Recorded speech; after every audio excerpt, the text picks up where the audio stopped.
This month, sailing around the world can take its toll on even the toughest race-hardened sailors. When the relentless pressure stops and the goal is achieved, the emotion pours out. Thomas Covile had set an incredible new record, but some aren't so fortunate, especially in the Vendée Globe.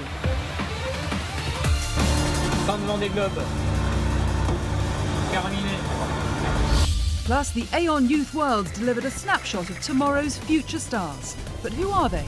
We found out in Auckland. It feels so good. Meanwhile, in Australia, a major record tumbled in one of the world's classic offshore races. It's the stuff that dreams are made of.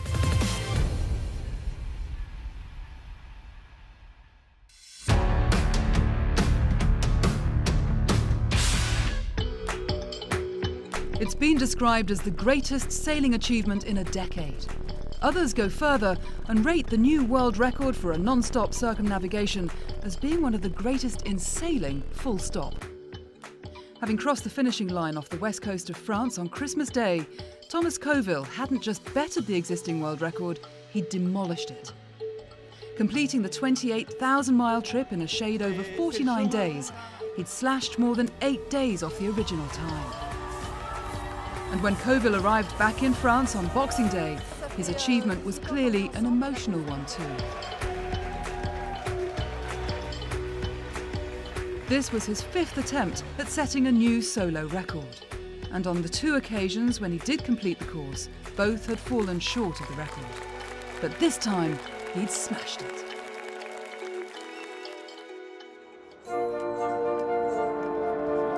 The story of the fastest solo sailors around the world starts in 1969, when Sir Robin Knox-Johnston was the first to complete the non-stop single-handed Golden Globe race. He took 313 days. American Dodge Morgan reduced it to 150 in 1986. But it was the Vendée Globe race, a modern-day version of the Golden Globe, that was to be the catalyst for new solo records over the next decade. Between 1990 and 2001, a new time was set in all 3 races. Until 2004, when France's Joyon set off in a trimaran, challenging the popular belief that multi-hulls were unsafe and unsuitable for such ventures.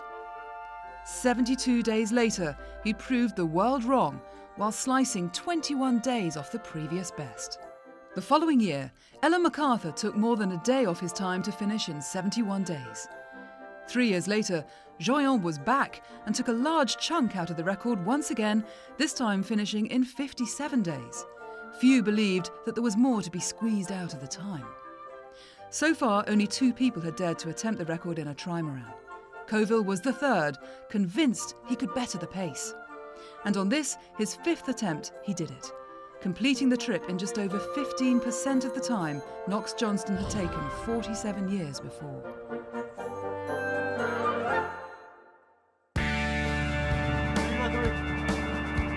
Covile's trip started well as he charged south through the Atlantic, reaching the equator in just under 6 days. Woo-hoo! On day 14, he'd passed the Cape of Good Hope, setting a new record from Ushant to Cape Lewin in the process. Another record tumbled with a blistering passage across the Indian Ocean, which he crossed in 8.5 days, a day faster than Joyon.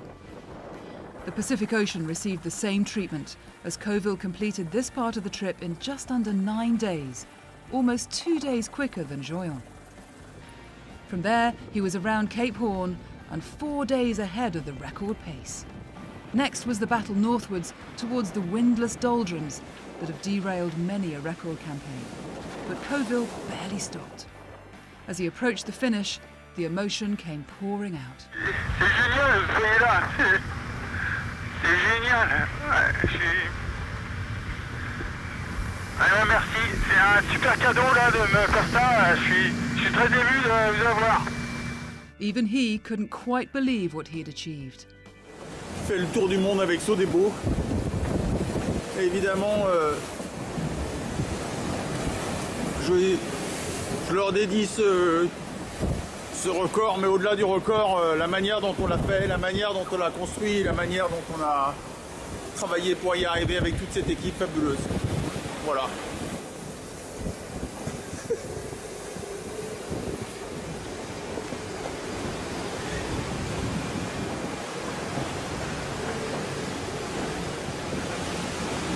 incroyable, c'est incroyable.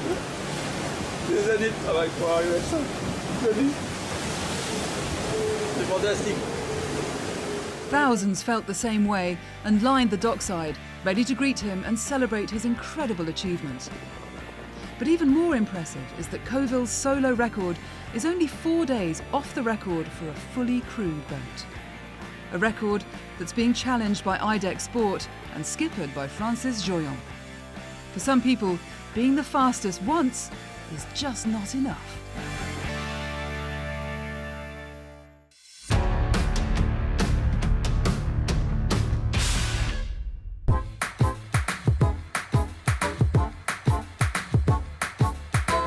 A World Championships in any class is a big deal. But a Youth World Championships provides a snapshot of tomorrow's potential star sailors. And at the Aon Youth Sailing World Championships in Auckland, there was no shortage of new talent. 389 competitors from 65 nations racing in 9 classes. The Youth Worlds was a big hit. Auckland was also the debut for the NACRA 15, a high-performance cat that will act as a feeder into the Olympic NACRA 17. The new boat is the second high-performance machine in the youth fleet, joining the 29er. In fact, the first gold medal of the event was won in the 29er class as British sailors Crispin Beaumont and Tom Darling held their nerve against their French opponents to win by just 3 points. We'd been in the position before, we'd battled against the same boat at the Europeans 2 years ago, and it's kind of the same situation, and this time we made it work for ourselves and came out on top. In the girls' class, it was a different story, as Australians Natasha Bryant and Annie Wilmot won their gold with a day to spare. There was an equally dominant performance in the NACRA class as Tim Morniac and Charles d'Orange from France took gold with ease, never finishing worse than third. The RSX fleets showed similar performances, with Great Britain's Emma Wilson winning the girls' division with a day to spare, as did Yoav Omer from Israel in the boys' class. The winning margin for Polish sailors Julia Schmidt and Hanna Ziek in the girls' 420 wasn't quite so large, yet their performance all week had shown consistency. Yeah, we're winners for the second time, and we're so happy.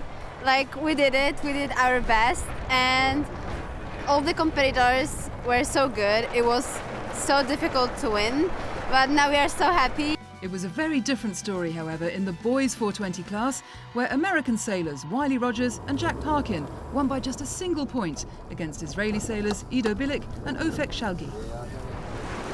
World champs! And finally, in the girls' laser radio class, it was Olympian Dolores Moreira Frashini from Uruguay that took gold in a close 3-way battle at the top. It felt awesome.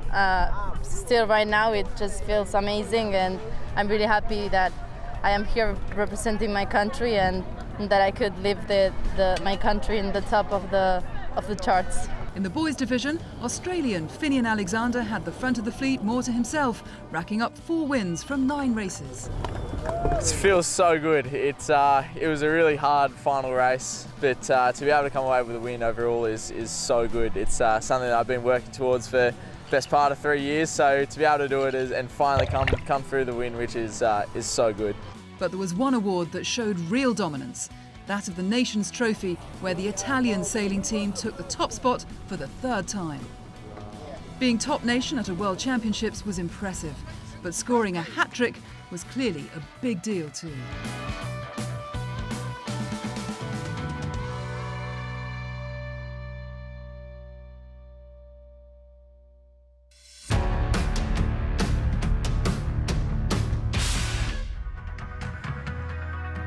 After the break, how stress can be about make or break. Plus 60 seconds with the president. But first, Olympic 49ers are underweight, overpowered, and notoriously difficult to handle. Regular practice is essential, but sometimes the training is a battle between boat and crew, where the crew don't always win. Find out why in part 2.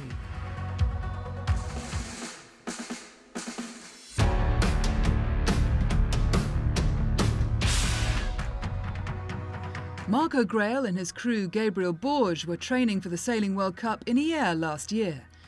A forecast for strong winds meant an opportunity for some heavy airs practice. With 25 knots of wind, they knew they would be on the limit. But when the breeze increased even further, it was time to head back home.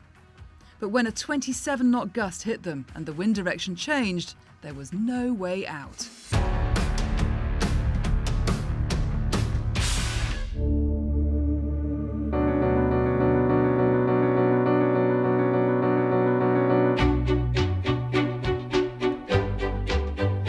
Sailing single-handed around the world is stressful.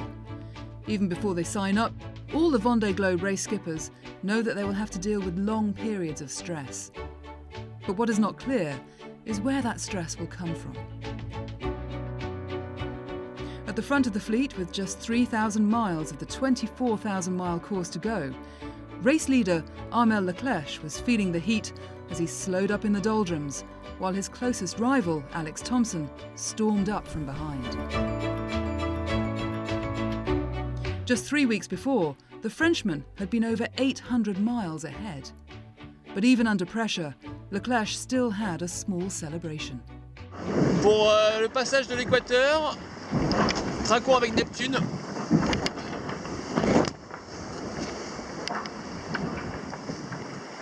Ah, il a un peu chaud. La dernière fois qu'on était passé là, c'était le 16 novembre dernier. Donc de nouveau, la tête à l'endroit, l'hémisphère nord. Ça fait du bien, ça marque voilà, la dernière ligne droite vers les Sables d'Olonne. Mais la météo n'est pas simple jusque-là. But now Thomson was less than 80 miles behind, neck and neck in anybody's language. Despite being the hunter, Thomson was also feeling the pressure as he struggled through the windless doldrums. Had a terrible night last night. I actually felt like I did 1 or 2 knots for most of the night and into this morning, but today's not been too bad. There's been some wind that wasn't expected and I'm currently going pretty fast, which is good, although I'm on port tack, as you can see. So hopefully this will last for a while, but there's definitely going to be another slowdown before we get the northeasterly or the easterly breeze that's going to come in after the doldrums. So it's not all plain sailing at the moment. Fingers crossed. Hopefully it won't be as painful the next 24 hours as the models suggest. Fingers crossed. Behind Thomson, third place Jérémy Bayou was also playing catch-up as he took 500 miles out of the leader's margin. He too was anxious about what lay ahead. La nuit a été compliquée. Au-dessus de moi, j'ai vu bourgeonner des nuages de partout. Et puis pour finir par m'arrêter, là, il y a quelques heures, complètement, j'avais plus du tout de vent. Donc passage pas très cool, ouais. Maintenant, effectivement, j'espère que c'est qu'une ligne de terrain, c'est pas le poteau noir qui est en train de se mettre là et de monter avec moi. Si le poteau noir se passe bien pour moi, voilà, il peut se passer des choses après sur la remontée, il y a encore de la distance. For others, the pressure was more serious, and for one, life-threatening. Deep in the Southern Ocean, beyond the reach of any rescue, Thomas Royan had been dealing with such a crisis. Les dégâts à l'avant du bateau se dégradent. J'ai la coque qui est en train de s'ouvrir, les varangues qui se décollent de partout. Et du coup, j'essaye de faire route là sur le sud de la Nouvelle-Zélande.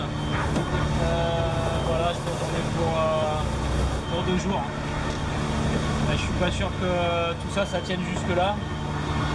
Voilà. Ce qui est bien, c'est que je suis à portée d'hélico. Donc ça c'est assez rassurant. J'ai juste à appuyer sur un bouton et on vient me chercher. En tout cas, ouais, le choc là, ça a été ultra violent. J'ai encore des frissons, rien que d'y repenser et d'en parler. J'étais à 17-18 nœuds et je me suis arrêté je pense sur un conteneur, c'est ça qui a déchiré le fond de coque et qui a explosé tout l'avant du bateau. Le bateau s'est plié quoi. Mais par chance j'ai pas dématé. C'était vraiment très violent. Fin de Vendée Globe. Terminé. Ouais, une moitié de tour du monde quoi. Mais... Voilà, qu'est-ce que je suis déçu là de terminer. Ça se termine de cette façon-là.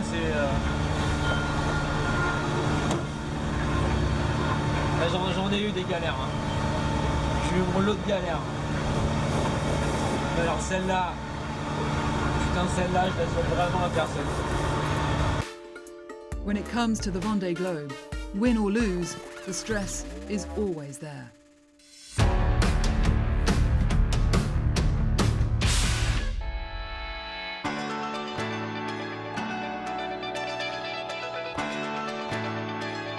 My name is Kim Andersen and I'm the president of World Sailing. My sailing career started when I was 12 years old and it started in a local dinghy called the Flipper. Right now for Tokyo, the 10 medals they are fixed and the classes and the equipment used for those 10 they are also basically fixed. Of course, when you're looking ahead for 2024, then it's a different ball game and then we can look at the total venue as a whole and decide how to present our sport. Paralympic is part of our Olympic sailing, so it's not a matter if they're in and out, they're part of us and they should never have been out in the first place. I think we have a very, very good chance of getting the Paralympics in if we continue to focus and work the way we're doing it.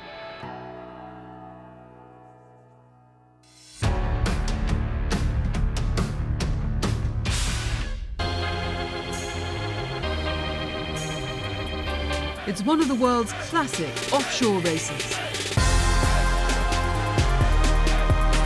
But while it might be the middle of summer down under, the 600-mile race from Sydney to Hobart has a tough reputation for being a punishing experience and is rarely a walk in the park. Some aim simply to complete the race, others look to win it. And a handful are hell-bent on setting a new race record. Few succeed. Starting on Boxing Day from the heart of Sydney's busy harbour, the race is also famous for drawing large crowds.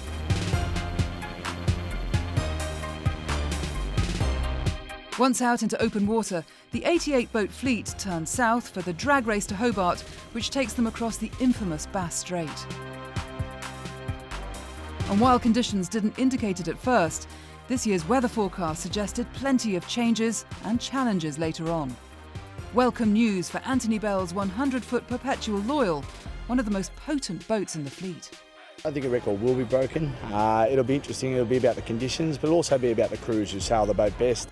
Paul Clitheroe won last year's race on corrected time to take the prestigious Tattersalls Cup and was in no doubt as to how hard it would be to repeat his success. I think to win it again would be a major challenge. No boats won it twice in a row for nearly half a century, and to be quite blunt with you, a heavy downwind forecast is probably not our fastest sailing. So the good news is we'll get there really quickly. My expectation, we'll buy the winner a beer in the pub and pass the trophy over, but believe me, we'll be doing our damnedest to win it twice.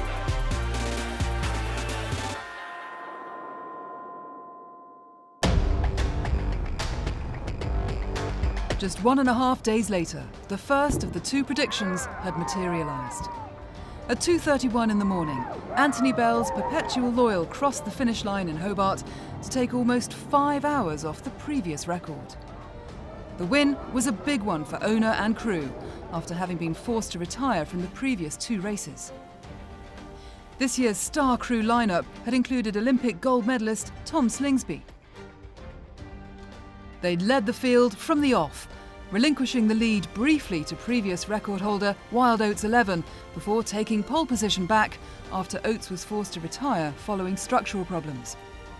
Well aware of the record potential, the crew pushed hard with speeds topping 30 knots at times.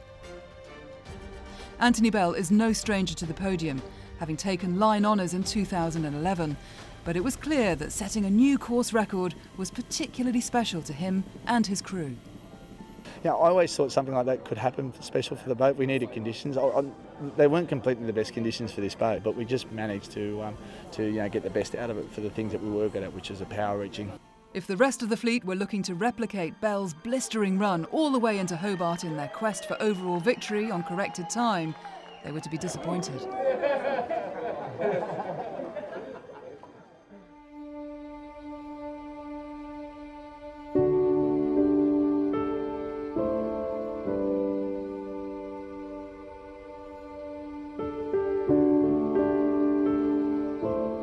The approach to the finish up the River Derwent is notoriously tricky, as the wind can often switch off. Just 3 hours earlier, Perpetual Loyal had sailed up the same stretch of water in plenty of breeze.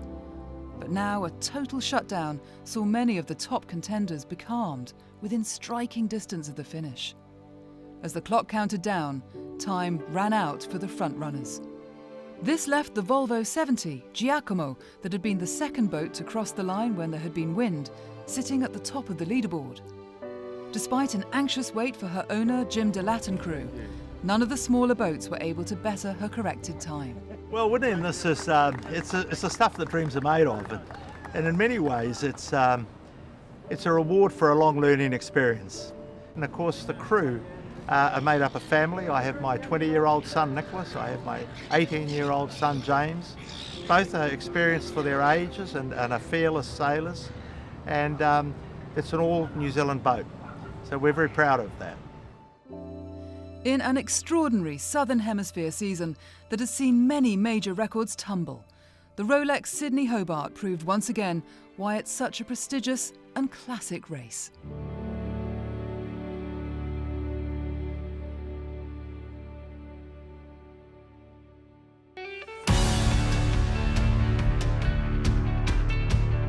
Next month, has another new record been set? In an incredible 4 months, some of the world's toughest records have been smashed. We look at how Francis Joyon's team took on the world in their quest for the ultimate sailing record.